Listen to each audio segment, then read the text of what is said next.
Child molestation and allegations of misconduct. We're learning children are not immune to these crimes, even when it comes to people parents think they can trust. Police arrested 20-year-old Lance Hayda on charges he allegedly molested a 1-year-old in his care.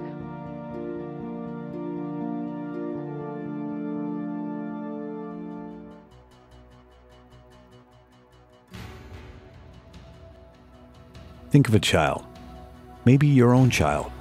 Or maybe it's a child you see regularly. Your niece, your grandchild. I'll bet the first thing that comes to mind is innocence and sweetness. Now imagine that child abused. There is a cruel reality for those who are abused. Never really fitting in, never able to trust, feeling guilty, sad, scared, in agony. The facts are staggering.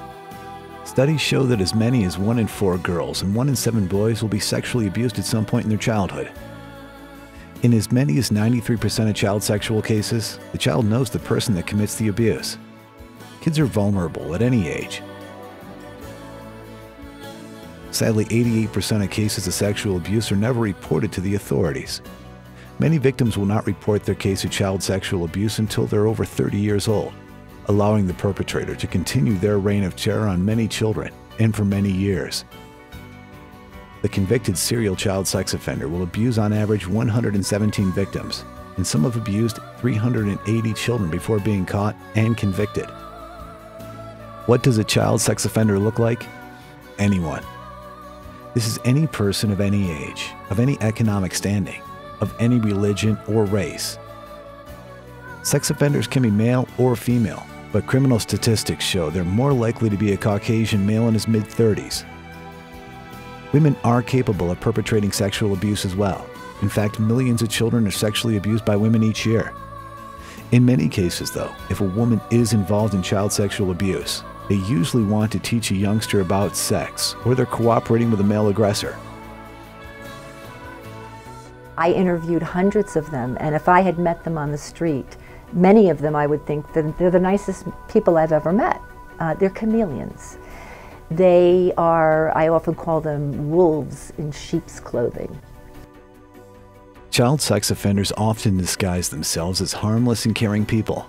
They usually place themselves in a leadership role as clergy, a coach, youth group leader, teacher, mentor, babysitter, camp counselor, Sunday school teacher, music leader, youth minister.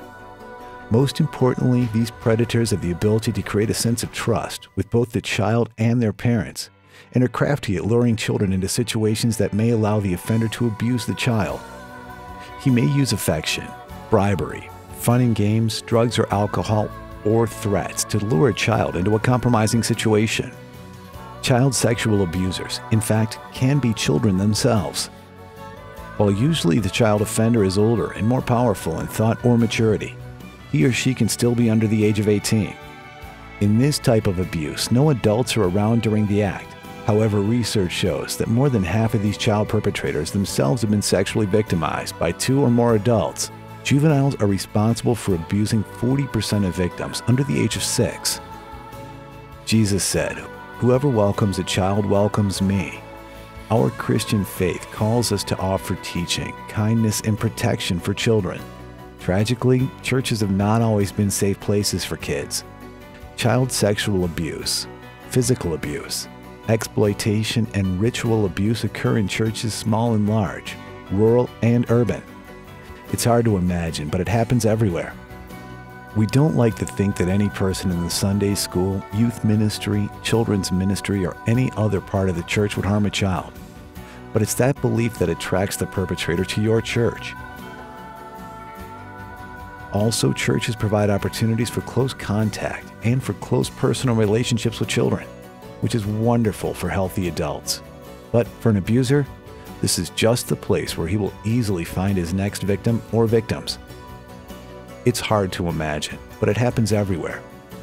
Churches provide opportunities for close contact with kids. Keeping kids safe is every adult's responsibility. You're watching this video so that you can recognize abuse. You can recognize the abuser, and you will know what to do who to call, how to react.